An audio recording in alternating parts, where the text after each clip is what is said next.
श्रद्धा का प्रेम होता है, समर्पण का प्रेम, और जो दुनियादारी का प्रेम होता है वो क्षण भंगुर।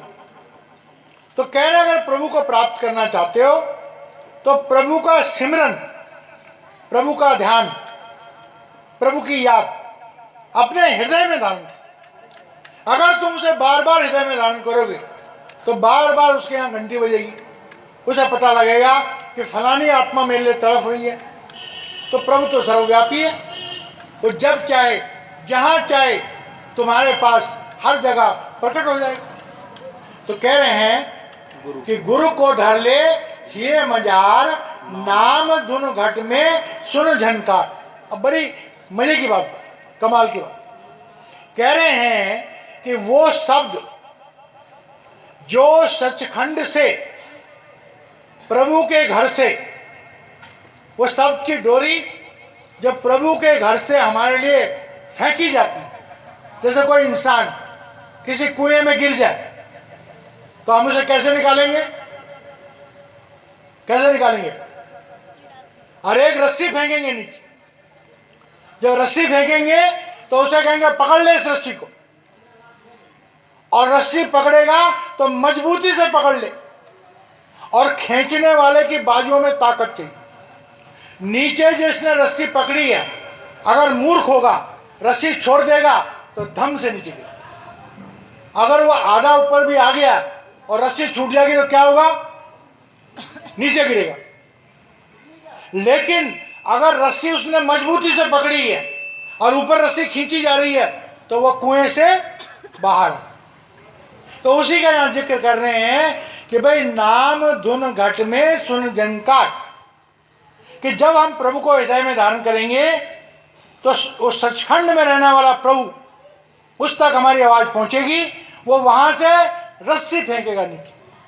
अच्छा, वो रस्सी ऐसी है जिसकी 3 तरह की अवस्थाएं, ये दुनिया की रस्सी तो एक जैसी होती है।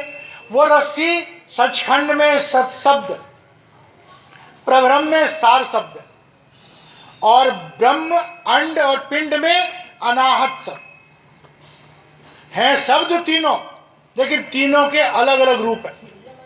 कह रहे वो उस रस्सी को जब अंदर फेंकेंगे तो हमारे अंदर घंटे बजने शुरू हो जाएंगे।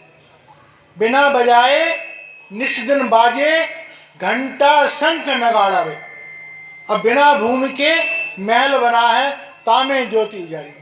तब हमारा शरीर जो है हरि मंदिर बन जाएगा, और बिना बजाए खूब जोर जोर से हमें घंटों की आवाज सुनाई देगी, और दिव्य ज्योति की आवाज, दिव्य ज्योति दिखाई देगी। ये कोई प्रैक्टिकल बात है, कोई कथा नहीं है, कोई झूठ नहीं है। जो भाई बहन अभ्यास करते हैं उनको घंटे भी सुनाई देते हैं, अंदर आरती भी सुनाई देती है, और वो ज्योति भी दिखाई देती है, प्रकाश भी दिखाई देता है। तो उसी का यहाँ जिक्र कर रहे हैं कि भाई ये रास्ता खाली अनुमान का नहीं है, ये रास्ता अनुभव का।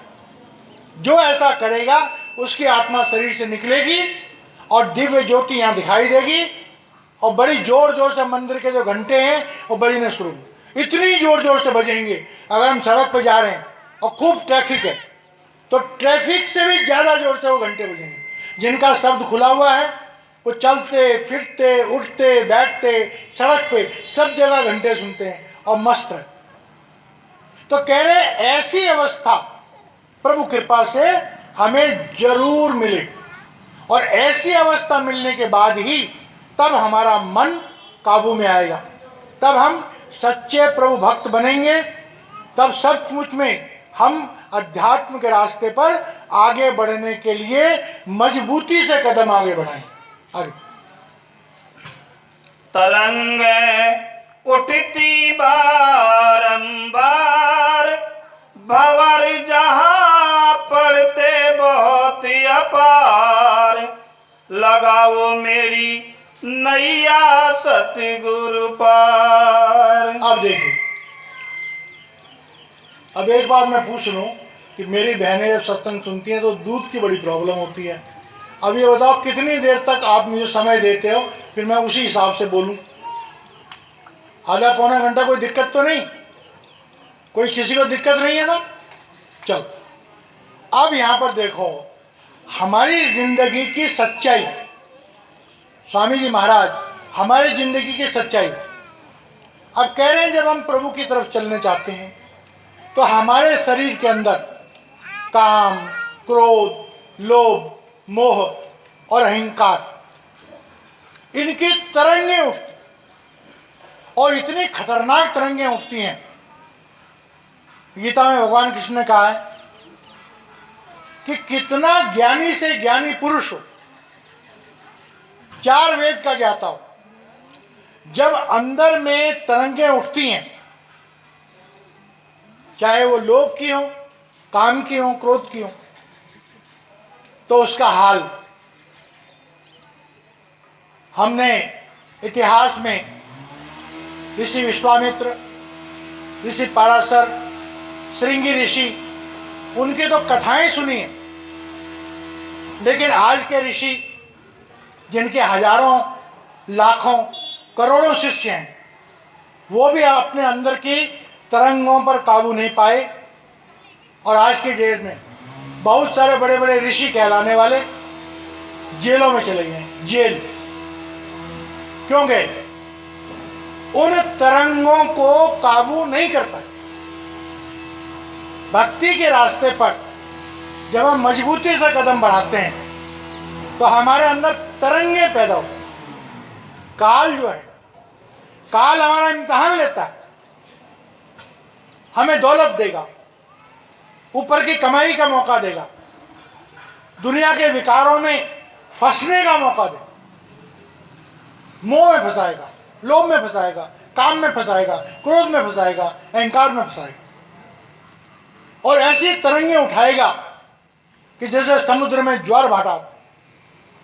और बड़े से बड़ा ज्ञानी, बड़े से बड़ा ध्यानी, बड़े से बड़ा महात्मा कभी ना कभी डूब जाएगा, उसका सत्यानाश। तो यह चेतावनी दे रहे हैं कि ये रास्ता जो है, क्योंकि तुम जैसे ही तुम्हारे अंदर शब्द प्रकट होगा, तुम्हारे अंदर दिव्य शक्तियां आएंगी, तो परमात्मा ये देखना चाहता है कि मैं अगर इसे दिव्य शक्तियां दूं तो कल ये उन दिव्य शक्तियों का गलत इस्तेमाल न करे। इसे अपने इंद्रियों पर काबू है, इसे अपनी मन मानसिक तरंगों पर काबू है, तब तो वो उन दिव्य शक्तियों को देगा, रिद्धियां और सिद्धियां देगा। अगर कहीं बिना मन पर काबू के रिद्धियां सिद्धियां मिल गई तो राक्षसों वाला हाल होगा। कि बड़े बड़े राक्षसों का जिक्र आता है कि उन्होंने दिव्य शक्तियां पैदा करी और उसके बाद लोगों का विनाश किया, मनुष्य जाति का नुकसान किया। ये एक रूहानी स्टडी है। तो स्वामी जी महाराज फरमा रहे हैं कि जब तुम इस रास्ते पर चलोगे तो तुम्हारे अंदर तरंगे पैदा होंगी। तुम्हें ध्यान रखना होगा कि उन तरंगों पर हम कैसे काबू पाएं। तो कह रहे हैं तरंगे उठती बारंबार, भंवर जहां पड़ते बहुत अपार। और भंवर कहते हैं कि ऐसे चक्रव्यूह में फंस जाना कि जिससे निकल न। अब होता क्या, हम दुनिया में साथ करते हैं, समाज में जाते हैं, कई बार हम समाज में ऐसे घिर जाते हैं कि न चाहते हुए भी हम उस माहौल का शिकार बन जाते हैं। वो भंवर है कि जहाँ पर बचने का कोई रास्ता ना हो। तो स्वामी जी महाराज यहाँ सचेत कर रहे हैं कि भाई संसार में तरह तरह की तरंगे हैं, तरह तरह के विचार हैं, तरह तरह के भंवर जाल हैं। इनसे बचना बहुत जरूरी है। अगर इनसे बचे नहीं तो बेड़ा गर्क। तो कभी बेड़ा गर्क से बचना है तो भंवर जाल से बचो। भंवर जाल से बचना है